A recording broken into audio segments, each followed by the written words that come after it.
Hello and welcome to Luthra classes. हमारा आज का सब्जेक्ट है इकोनॉमिक्स। चैप्टर का नाम है aggregate demand and it's components. जो टॉपिक आज हम कवर करने वाले हैं वो टॉपिक है consumption function. So let's start. Consumption function it explains functional relationship between income and consumption. It means कि कंजम्पशन फंक्शन हमको वर्किंग रिलेशनशिप बताता है इनकम और कंजम्पशन के बीच में। इसका मतलब ये हुआ कि इनकम चेंज होने पर कंजम्पशन का बिहेवियर कैसे चेंज होगा वो हमें कंजम्पशन फंक्शन से पता लगेगा। इसी बिहेवियर को हमने शेड्यूल में प्रेजेंट करने की कोशिश की है टेबल की फॉर्म में। यहाँ पर इनकम और कंजम्पशन की वैल्यूज़ एक सिस्टमेटिक वे में ली गई है और इस तरीके से इनकम और कंजम्पशन का जो रिलेशनशिप है वो शो किया गया है। इसी शेड्यूल के बेस पे हमने यहाँ नीचे डायग्राम प्रेजेंट करके दिखाया है। यहाँ पर एक्स एक्सिस पे इनकम लिया जाएगा और वाई एक्सिस पे कंजम्पशन की वैल्यूज़। दोनों की वैल्यूज़ पुट करने के बाद आपके सामने कंजम्पशन कर्व या कंजम्पशन लाइन कुछ इस तरीके से बन के आएगी। अब हमें कंजम्पशन फंक्शन की कुछ ऑब्जर्वेशंस हैं वो पढ़नी बहुत ज़रूरी है ताकि हम इस टॉपिक को और अच्छे से समझ पाएँ। पहला है as income rises consumption also rises and vice versa. It means जैसे जैसे इनकम बढ़ती है कंजम्पशन भी बढ़ती है और जैसे जैसे इनकम कम होती है कंजम्पशन भी कम होती है।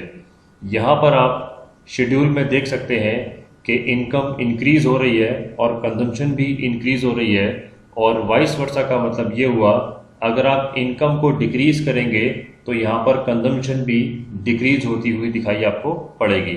ये एक जनरल रिलेशनशिप है इनकम और कंजम्पशन का।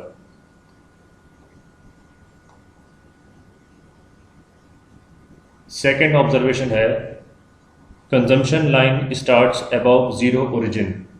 पहले हम देख लेते हैं डायग्राम में। यहाँ आप देख सकते हैं कि कंजम्पशन लाइन ज़ीरो से ऊपर का जो पॉइंट है वहाँ से स्टार्ट हो रही है। ऐसा क्यों है ये आपके सामने लिखा हुआ है। This is because there is always minimum level of consumption expenditure. ऐसा इसलिए है कि ज़ीरो इनकम पे हमेशा कंजम्पशन का एक मिनिमम लेवल होता है। सर्वाइवल ऑफ लाइफ के लिए कुछ ना कुछ कंज्यूम करना ज़रूरी है, इसलिए ज़ीरो इनकम पे कंजम्पशन की वैल्यू ज़ीरो नहीं हो सकती। आगे पढ़ते हैं। This minimum level of consumption is called autonomous consumption.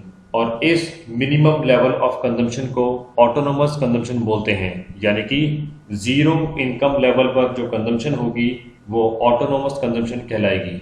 और यहाँ पर आप देख सकते हैं शेड्यूल में कि ज़ीरो इनकम पे ये जो 10 वैल्यू है कंजम्पशन की इसको हम ऑटोनोमस कंजम्पशन बोलेंगे। और इसी वजह से डायग्राम में जो कंजम्पशन लाइन है वो ज़ीरो से ऊपर स्टार्ट हुई है। थर्ड ऑब्जर्वेशन है in starting consumption is greater than income, then consumption becomes equal to income and finally consumption becomes less than income. तो अपने अपने बिहेवियर के हिसाब से 3 सिचुएशंस आती हैं वो हम यहाँ समझने वाले हैं शेड्यूल में। स्टार्टिंग में आप देख सकते हैं कि consumption is more than income. 10 consumption है और 0 इनकम है। उसके बाद 15 कंजम्पशन है और 10 इनकम है। तो इन दोनों लेवल्स पर consumption is more than income. उसके बाद लिखा था कि consumption is equal to income. तो यहाँ पर आप देख सकते हैं कि कंजम्पशन भी 20 है और इनकम भी 20 है, तो consumption is equal to income हो जाती है। थर्ड सिचुएशन है consumption is less than income. तो यहाँ पर आप देख सकते हैं कंजम्पशन की वैल्यूज़ 25, 30, 35 और इनकम की वैल्यूज़ 30, 40, 50। कंपैरिजन करने पर हमें पता लगता है कि consumption is less than income हो जाती है। फोर्थ ऑब्जर्वेशन है consumption line is straight because consumption increases at constant rate. It means कि कंजम्पशन लाइन स्ट्रेट बनेगी, बिल्कुल सीधी बनेगी। ऐसा इसलिए क्योंकि कंजम्पशन जो इंक्रीज हो रही है वो कांस्टेंट रेट पर इंक्रीज हो रही है।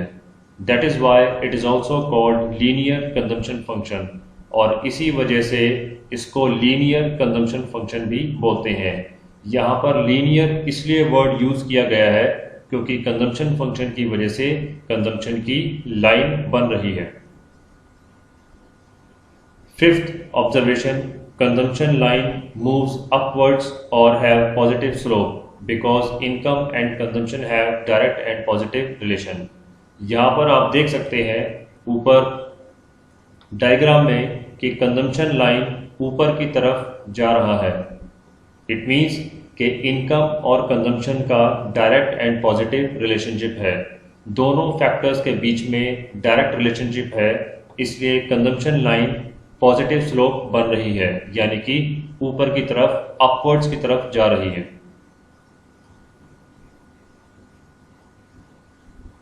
सिक्स्थ और लास्ट ऑब्जर्वेशन है, consumption increases at lesser rate than income. It means कि कंजम्पशन के इंक्रीज होने का मार्जिन इनकम के इंक्रीज होने के मार्जिन से कम रहेगा।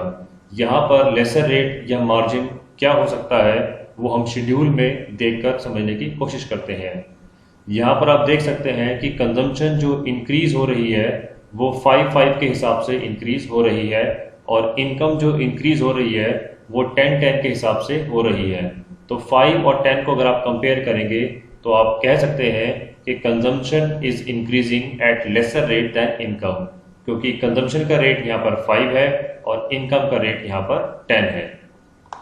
इसी के साथ ये टॉपिक हमारा यहाँ खत्म होता है। एक नए वीडियो के साथ आपके सामने फिर हाजिर होऊंगा। Thank you very much.